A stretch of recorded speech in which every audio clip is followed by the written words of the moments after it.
Nếu bạn là công dân nước ngoài đang sinh sống và làm việc tại Việt Nam và visa sắp hết hạn mà vẫn muốn tiếp tục lưu trú để làm việc và sinh sống thì bạn vẫn có thể gia hạn visa. Nếu bạn thuộc trường hợp muốn gia hạn visa thì video hôm nay rất hữu ích đối với bạn. Đây là thông tin về visa nhập cảnh. Mình là Tuấn, Tân Văn Lan Travel. Hiện tại Việt Nam có khá nhiều loại visa dành cho người nước ngoài. Tùy theo mục đích nhập cảnh, làm việc hay sinh sống thì người nước ngoài sẽ được cấp visa với thời hạn 3 tháng, 1 năm hay là 5 năm. Tuy nhiên, nếu visa của người nước ngoài sắp đến hạn hết hiệu lực mà người nước ngoài vẫn chưa muốn xuất cảnh thì bắt buộc phải tiến hành gia hạn visa Việt Nam theo quy định của pháp luật. Các đối tượng và các loại visa được phép gia hạn. Dưới đây mình sẽ chia sẻ một số đối tượng và một số loại visa Việt Nam được phép gia hạn theo đúng quy định như sau. Nếu như bạn là công dân nước ngoài có visa thăm thân với ký hiệu là TT nhập cảnh Việt Nam với mục đích thăm thân thì có thể được gia hạn từ 6 tháng cho đến 1 năm. 2. Bạn là nhà đầu tư nước ngoài hoặc chủ sở hữu của các doanh nghiệp có visa ký hiệu là DT thì thời hạn gia hạn tối đa là 1 năm. 3. Là trường hợp người nước ngoài có giấy phép lao động, có visa lao động với ký hiệu là LD thì bạn có thể gia hạn được từ 1 năm.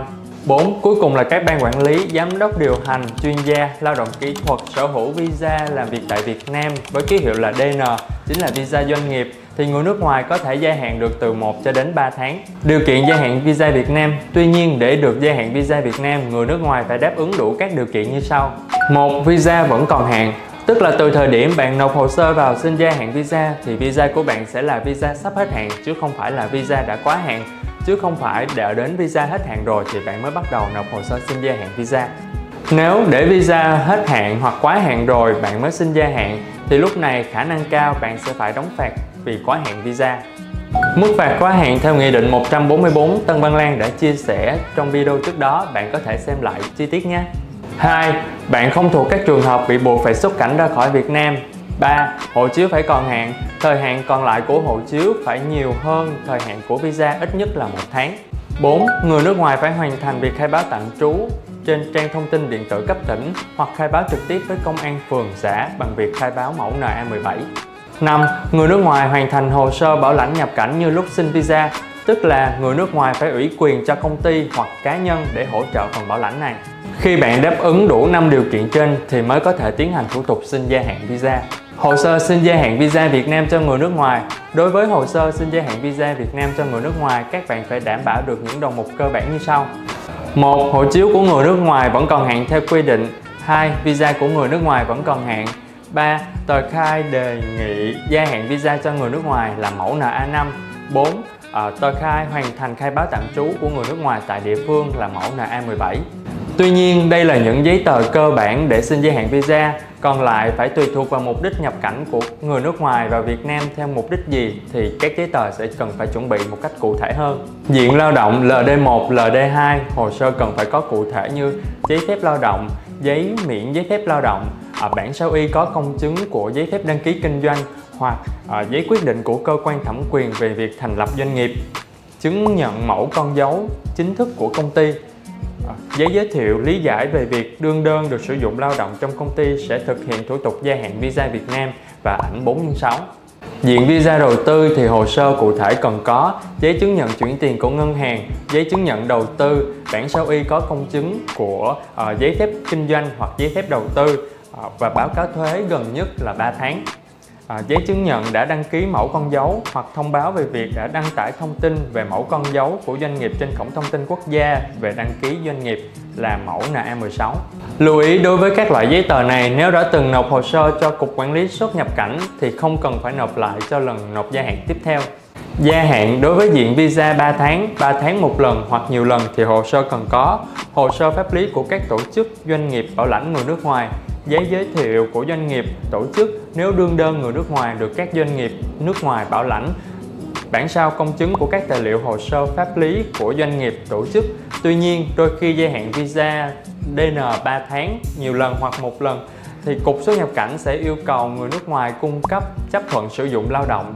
Nếu muốn có chấp thuận sử dụng lao động thì người nước ngoài bắt buộc phải tiến hành xin hồ sơ để nộp cấp phép xin giấy phép lao động. Sau khi chuẩn bị đầy đủ một bộ hồ sơ gia hạn thì các bạn có thể nộp tại phòng quản lý xuất nhập cảnh hoặc Cục Quản lý xuất nhập cảnh. Tùy theo hồ sơ xin visa trước đó của bạn do cơ quan nào cấp thì bạn sẽ nộp tại cơ quan đó, hoặc cũng có thể thực hiện online trên cổng thông tin dịch vụ công quốc gia cụ thể như sau. Bước 1. Tiến hành đăng ký tài khoản dịch vụ công của doanh nghiệp là nơi mà người nước ngoài sẽ làm việc. Ở những video trước, Tân Văn Lan đã chia sẻ rất chi tiết về việc đăng ký tài khoản dịch vụ công. Các bạn có thể kéo xuống để xem chi tiết về phần hướng dẫn này nhé. Bước 2. Đăng nhập cổng dịch vụ công quốc gia Bộ Công an. Doanh nghiệp cắm USB ký số vào máy tính. Truy cập cổng dịch vụ công quốc gia Bộ Công an. Phần link Tuấn sẽ gắn ở phần mô tả cho mọi người nha. Bấm đăng nhập. Các bạn chọn tài khoản cấp bởi cổng dịch vụ công quốc gia. Chọn USB ký số và bấm đăng nhập. Sẽ hiển thị danh sách chứng thư số. Bạn sẽ chọn chứng thư số tiền công ty bảo lãnh người nước ngoài xin gia hạn visa. Bấm OK. Ở đây, bạn đăng nhập mã PIN của USB ký số, sau đó bấm đăng nhập. Đây là giao diện sau khi đăng nhập tài khoản dịch vụ công quốc gia dành cho doanh nghiệp. Bạn chọn mục nộp hồ sơ trực tuyến. Đây là danh sách thủ tục dịch vụ công trực tuyến. Ở phần nhập từ khóa tìm kiếm, bạn nhập gia hạn. Đây là danh sách bộ thủ tục gia hạn dành cho người nước ngoài. Bạn chọn gia hạn tạm trú cho người nước ngoài tại Việt Nam thực hiện tại cấp tỉnh.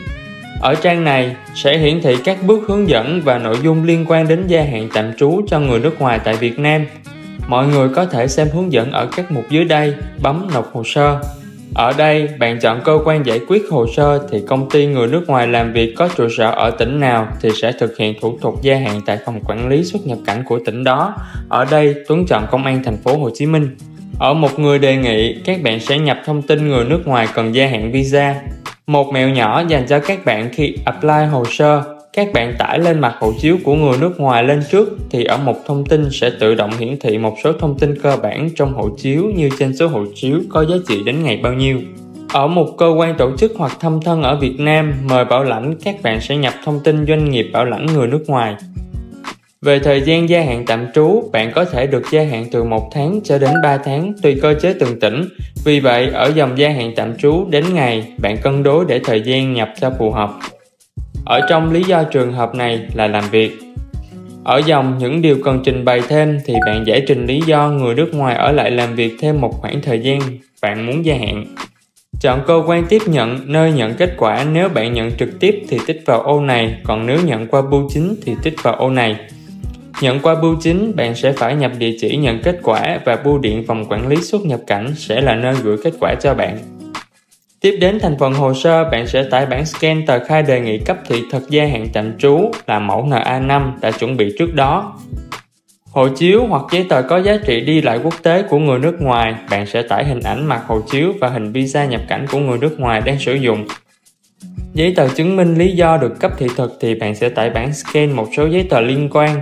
Bấm đồng ý và tiếp tục, bạn sẽ kiểm tra thông tin đã khai một lần nữa. Sau khi kiểm tra thông tin xong, bạn nhập mã xác nhận, click vào ô tôi xin chịu trách nhiệm trước pháp luật về lời khai trên và bấm nộp hồ sơ. Sau khi cơ quan quản lý xuất nhập cảnh xác nhận hồ sơ hợp lệ, hoàn thành bước đóng lệ phí, người nước ngoài sẽ chờ từ 5 cho đến 7 ngày để thực hiện hồ sơ gia hạn visa. Lúc này, bạn sẽ được cấp visa với thời hạn mới.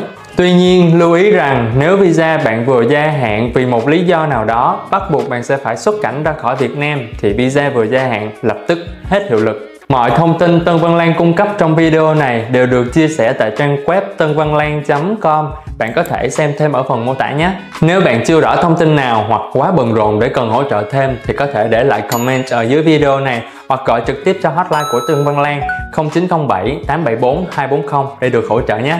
Hẹn gặp lại mọi người ở những video tiếp theo để cập nhật thông tin và những thủ tục cho người nước ngoài tại Việt Nam nhé.